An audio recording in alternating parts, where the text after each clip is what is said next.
If you want to make sure your Google Forms look clean, professional, and mistake-free, then this video is for you. Today on, I'm going to show you how to use Grammarly on Google Forms step by step, so you can catch grammar issues, spelling mistakes, and awkward wording before anyone submits your form. Whether you're building a survey, a quiz, a sign-up form, or an application form, Grammarly can help your text look much more polished. And if this tutorial helps you, make sure to hit like and subscribe for more easy tech tutorials just like this. Alright, let's jump in. First, you need to make sure Grammarly is installed on your browser. If you haven't already done that, go to the Chrome Web Store and install the Grammarly extension.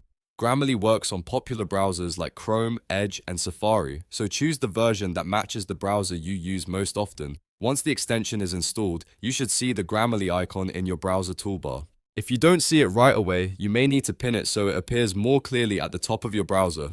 Next, click the Grammarly icon in the toolbar and log in to your Grammarly account. This step is important because Grammarly needs to be active and connected to your account in order to show suggestions properly. After you sign in, double check that the extension is turned on and ready to use. Once you're logged in, you're basically set up and ready to start editing. Now, open Google Forms in your browser and go to the form you want to edit. You can start from a blank form or open an existing one that already has text in it. This works especially well if you want to improve the title, the form description, the questions, or even the answer options. Google Forms is something a lot of people use for school, business, and content creation, so having clean wording really matters. Now click into any text field inside your form. This could be the form title, the description box, or any question field. As soon as you start typing, Grammarly should activate inside the text box. You'll usually see a small floating Grammarly G logo appear in the bottom right corner of the text area.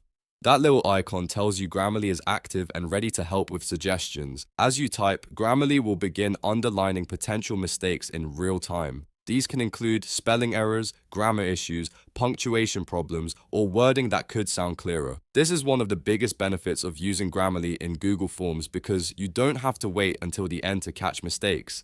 It helps you write better as you go. If Grammarly underlines a word or phrase, hover over it to see the suggestion. When you do that, Grammarly will show you what it thinks should be corrected. In many cases, you'll get a simple replacement, and in some cases, it may give you a better way to phrase the sentence. If the suggestion looks correct, just click it to apply the correction instantly. That means you can fix mistakes with one click instead of manually retyping everything. For example, if you typed a question with a spelling mistake or a sentence that sounds awkward, Grammarly can help you clean it up right away. That is especially useful if you're creating professional forms for clients, students, customers, or team members. Even a small grammar fix can make your form look much more trustworthy and polished. One thing to keep in mind is that Grammarly works best when you're actively typing in the field, so if you click outside the text box, the suggestions may disappear until you click back in. If that happens, just return to the text area and keep editing. Also, if you have multiple form sections, you can repeat the same process in each field to make sure every part of your form is clear and error-free. A good workflow is to write your form first, then go back and review every section with Grammarly turned on. Check the title, the description, each question, and any instructions you've added. This helps you catch small errors you may have missed the first time. If you want your Google form to look professional, this extra review step is absolutely worth it, and that's really all there is to it. Once Grammarly is installed and logged in, you can use it directly inside Google Forms to improve your writing as you go. It's a simple but powerful way to make sure your forms are clear, professional, and easy to understand. If this tutorial helped you, please hit the like button and subscribe for more helpful software guides, tutorials, and productivity tips. Thanks for watching, and I'll see you in the next one.